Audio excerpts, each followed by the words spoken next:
Sharon said to Matt, if you really want to hear a story, ask her about their trip to California in 1925. Right. Oh, this is when you and Grandpa and Grandma and Uncle Dick sat on the cactus? Yeah. But the car we went in was, are you taping? Yes, ma'am. Well, the car we went in was a 7-passenger Oldsmobile with isinglass side curtains. You don't even know what isinglass is, probably. I know what isinglass is. Not breakable like glass. It wasn't dangerous. So my dad made his own tent, and you won't believe what he did to make that tent out of heavy canvas.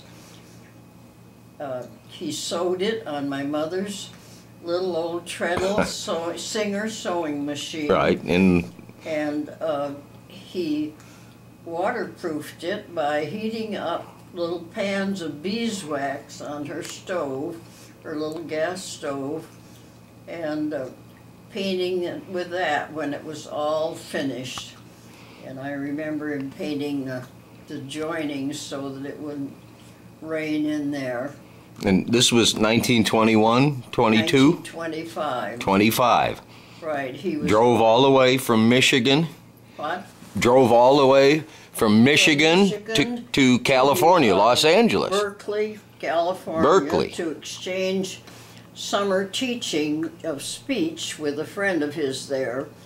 The friend was coming to trade jobs with him and teach at Michigan. I see. And he did that because he didn't have a summer job at Michigan. They didn't always get a chance to teach in the summer and get that extra money.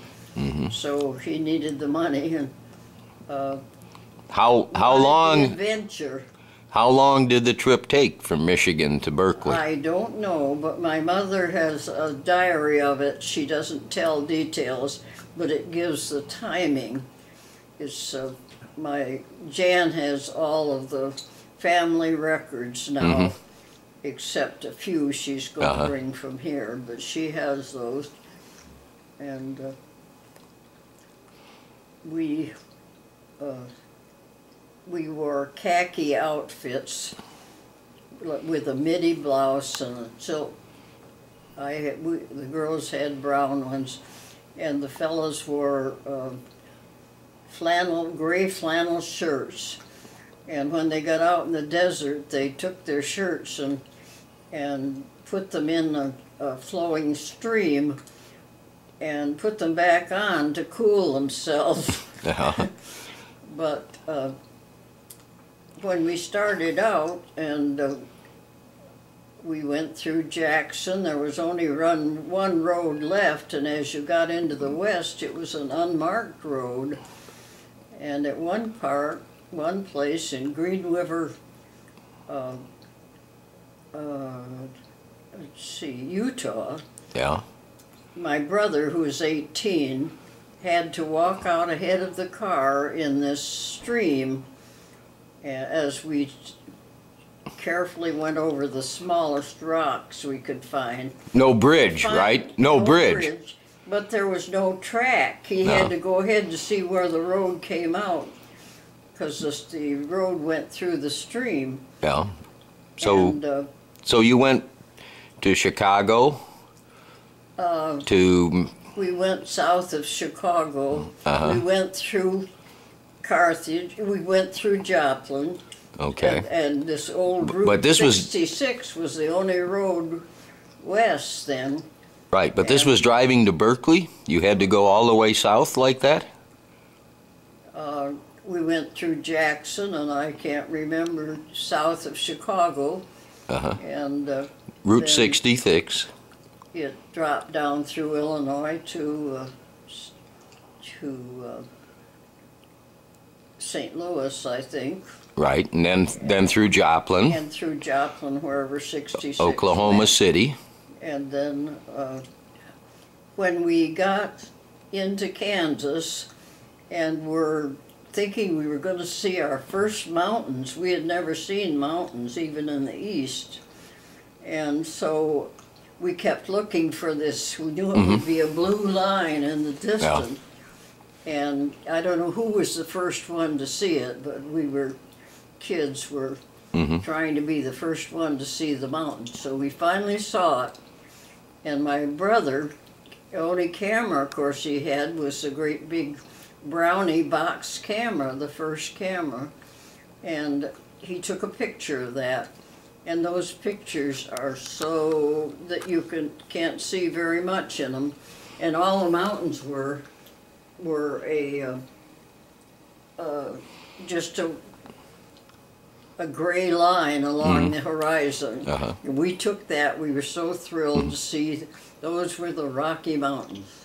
Well, I thought grandfather taught out in Los Angeles too for a summer. He did. Then in a few more years, he taught at Southern California Right. for 2 summers in a row. And did you drive out on those That's too? how I happened to love California. Yeah. And went with my friend Alice to live out there. And when I was about 25. Well, is this where you met father, out in Los Angeles? So I met him that summer. Yeah. And when he starts to tell the story of our life together, he says, "Little did I know when I went to graduate school at USC, he almost had his master's because he'd been there the summer before. Right. He'd been to Berkeley, but he liked USC, and he was getting his master's there." Right. Now this was in, what, 37, 38? When I met your father was in 1940. Okay.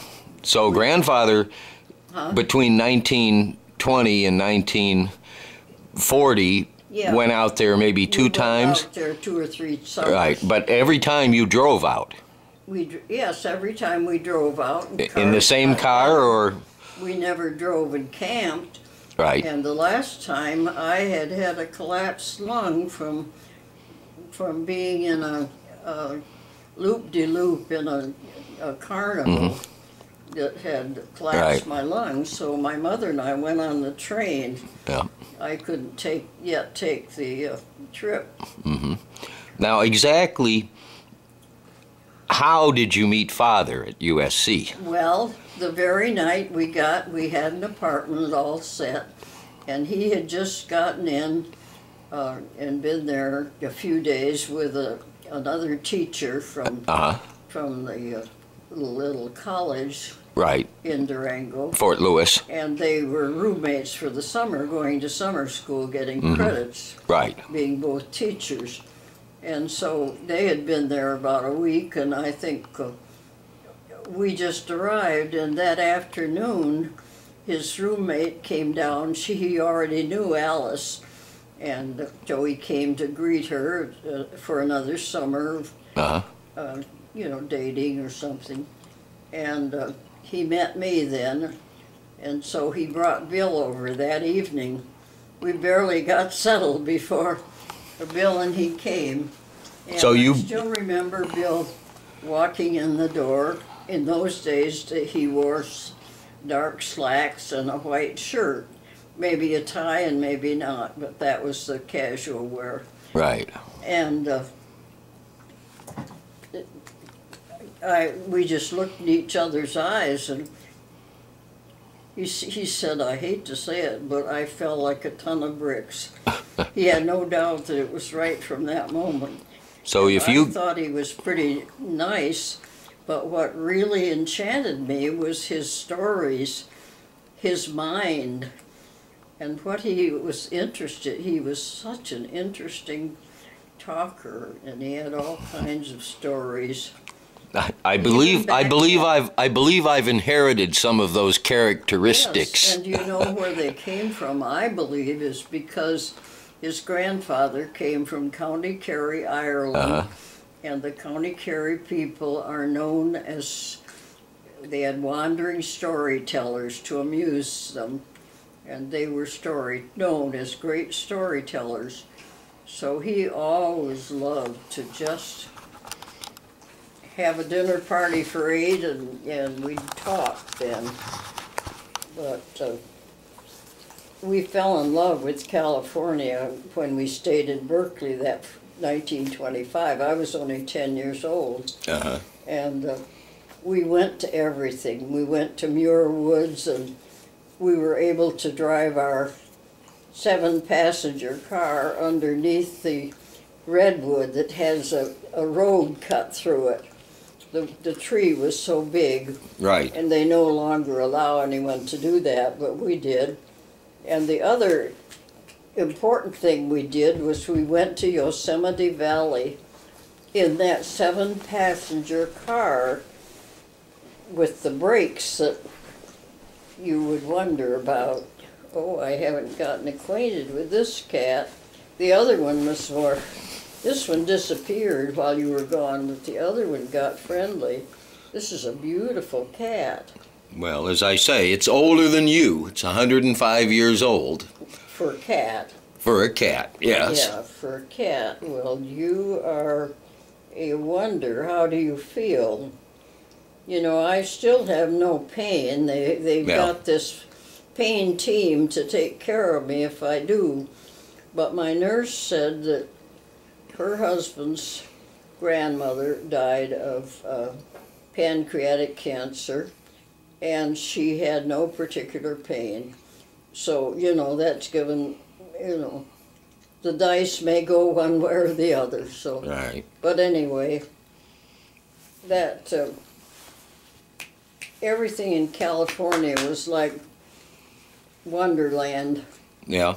You know, the smells of the eucalyptus trees were, and the flowers.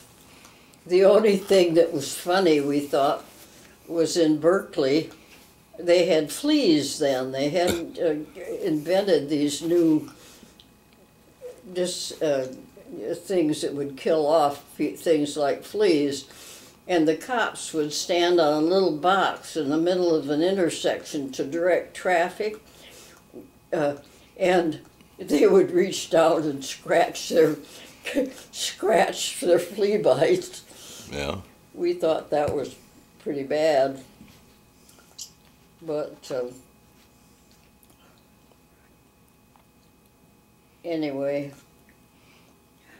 So California. That was the way it is. But when I met your father, it was Right. in 1940, and while Alice and I were driving across the country, Paris fell to the Germans on that day, on one day when we were, Alice is the lady who ended up in Kansas? Alice Humbert was one of my 3 great high school friends. Right. Did she end up in Kansas? What? Did she end up in Kansas? Well, she did. When she didn't marry till she was 40. She got her PhD. She had a love affair with a flyer who was killed before he ever got to the war. She met him at they were training them in California, and he was killed. So she went on, got her PhD, and she was teaching in Michigan, her first job, so she decided to go to California because their pay was very much more than any other state in the Union. And because of that, everyone wanted to rush out there and get a job, so they put up the barriers of having to go to college and take ridiculous courses that nobody would ever have had. You know, they had to do something about this rush of teachers. And she did, at 40, married a man from western Kansas. Can't think of the name of the town, but it's the southwest corner of Kansas. And we visited her. Yes, I remember that. And you rode on a tractor, yes. And this is when I was maybe still building her house. I was maybe 5 years old. Yeah, you were old enough to really enjoy those farm Is that equipment. when we drove out, or we took the train out? Uh-huh. Driving in the old Ford? We drove that blue Ford, I imagine. Yeah, okay. And they were building a house of concrete block because the winds came from the west and they blew the soil. You know, they had dust storms out there yet, and so they built no windows on the west side of the house because no matter what they did, they seemed to the dust storms would seep into the houses. But then they discovered gas on this south. He had 1,000 acres of wheat. This man she married, and he had been married before, and his wife left him for a Dallas Well, cow. now, was Jan? Jan was on this trip, right? Yeah, But Sharon was not born yet. Oh yeah, I think Sharon was there. Yeah. She must have been a tiny little baby then. Well, maybe she wasn't there. I don't remember her at all. But I can. Anyway, he became very wealthy from these gas leases, and so when he left her for an 18-year-old babe, she rather than having him keep doling money out to her, she took a cash settlement.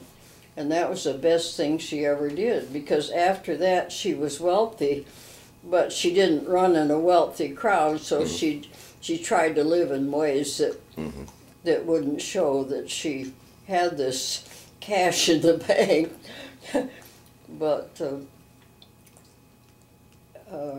when the dust storms came through, and from there they really stayed inside, but from their house you could see maybe 1 or 2 trees in the distance. You couldn't see a single sign of anything except fences. And the farmers' entertainment out there was so jolly. They took their cars on a Sunday and their shotguns and opened the windows and went out and shot the jackrabbits along the fences. Well, I actually recall doing that when we were here.